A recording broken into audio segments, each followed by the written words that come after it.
Kitchen माझा देवारा. आहो माझं मंदिर गुरुचं घर आणि किचन माझा देवारा.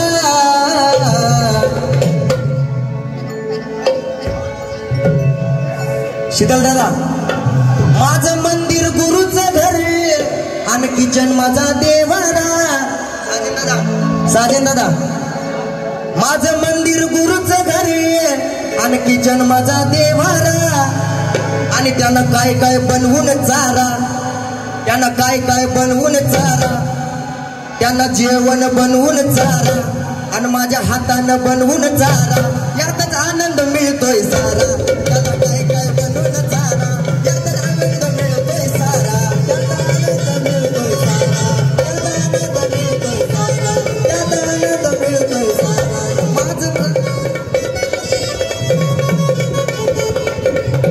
साजन दादाचे भाऊ,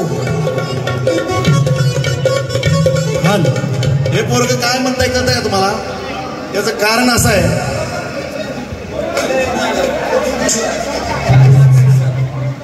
हे पोरग असं का म्हणताय माहितीये का? कारण की हा ज्यावेळी माझ्याकडं राहायला आला त्यावेळी त्याचं गाणं नव्हतं, काय नव्हतं. म्हणलं कसा काय आला असतो? आलो म्हणला राहायला, पिशवी भरून बॅग घेऊन आला. कोणीही घरी राहायला माझ्याकडे यायचं म्हणल्यानंतर विचारलं पाहिजे की मी येऊ का राहायला. तो डायरेक्ट पिशवी घेऊनच आला. कुठून आला तर म्हणला मी नांदेडच्या तिकडून आलोय. एवढे लागून?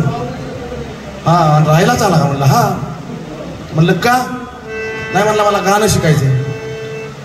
अरे पण गाणं शिकायचंय पण तू राहायलाच कसं काय डायरेक्ट येऊ शकतोस? मी काय धर्मशाळा आहे का? तर आता आलास तर जेवण खावण कर आणि जा.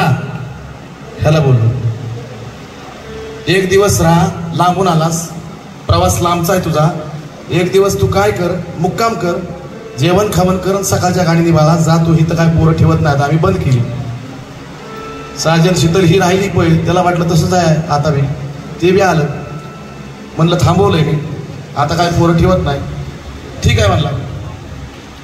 मग त्यांनी जे किचन पकडला, किचन मधून त्यांनी मला असे काय एक एक पदार्थ खायला घालू लागला. एक दिवस गेला, 2 दिवस गेला, तिसऱ्या दिवशी तो मला म्हणला जाऊ का? अरे बाबा म्हणलं जाऊ नकोस बाबा, तू काय आता जाऊ नकोस, कारण की तुझ्यासारखा हातच मला भेटला नाही म्हणलं आतापर्यंत खायला. ह्यानी भात केलता, भात. ह्यानी जे भात केला चायनीजचा करतो म्हणला. त्याच्याची चॉकलेट करेल टाकला त्याने, चॉकलेटी कलर टाकला, चॉकलेटी. तर ती बाहुबली मधले सगळे आहेत का ती काळे, त्यातला थोडा भात काढला मी आणि शीतलनी. म्हणलो अरे लय लय झालाय म्हणलो, हे चॉकलेटी लय झालाय भात. त्यातला थोडा काढला आणि 1 किलो भातात, पांढऱ्या भातात टाकला. तर अख्खा भात तो बी काढला. यानी असला हे कामगार. याने एकदा भात बनवला आमच्या बहिणीच्या घरी, आमच्या दोघांपुरताच. 3 दिवस खात होते आमच्या बहिणीच्या घरातले. साजन बेंद्रे ह्याचं सांगतोय. तर ते असा अनुभव असल्यामुळे मी ह्याला म्हणलं काय बाबा एवढा चांगला बनवायला स्वयंपाक.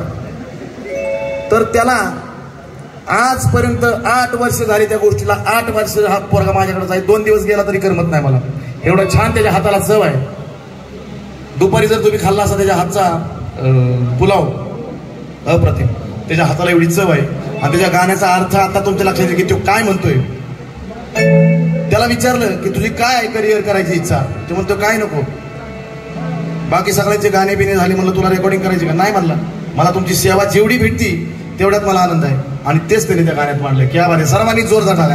आणि आता परत आहे का, आता परत आहे का तो काय म्हणतोय ते? क्या बात आहे, बघा. माझं मंदिर गुरुचं घर आणि किचन माझा देवारा. आहो माझं मंदिर गुरुचं घर आणि किचन माझा देवारा. आणि त्याला काय काय बनवून चारा, कधी बिर्याणी बनवून चारा आणि कधी कटलेट बनवून चारा. यातच आनंद मिळतोय सारा. त्याला बिर्याणी बनवून चारा, यातच आनंद मिळतोय सारा. यात आनंद मिळतोय सारा, यात आनंद मिळतोय सारा, यात आनंद मिळतोय सारा.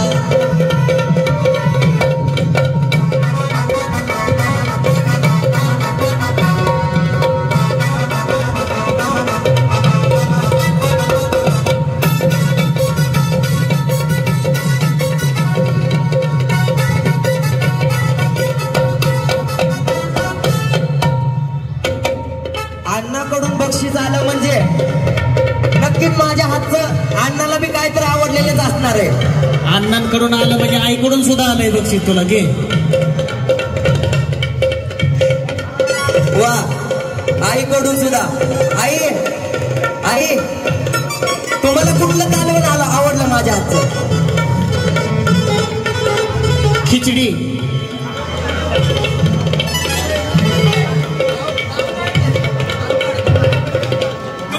फक्त पांडू कान गाऊन मला वयाचं नाही मोठ. कान गाऊन मला वयाचं नाही मोठ. कान गाऊन मला वयाचं नाही मोठ. आणि गुरु जेवल्यावर माझं बी भरतय पोट.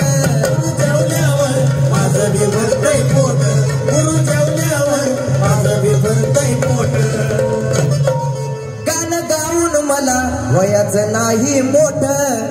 आणि गुरु जेवल्यावर माझं बी भरतय पोट. आणि मी एवढा नशिबवान आहे की तो कोण नसल. कारण मी रोज जेवण बनवतो ना. आज एवढं तुम्ही एवढा बोतावळा जमलाय. एवढ्याचे गुरु ते माझ्या हातचं रोज मी जे जेवण बनवलं ते रोज खाते. ह्यापेक्षा अजून मला मोठं काय पाहिजे.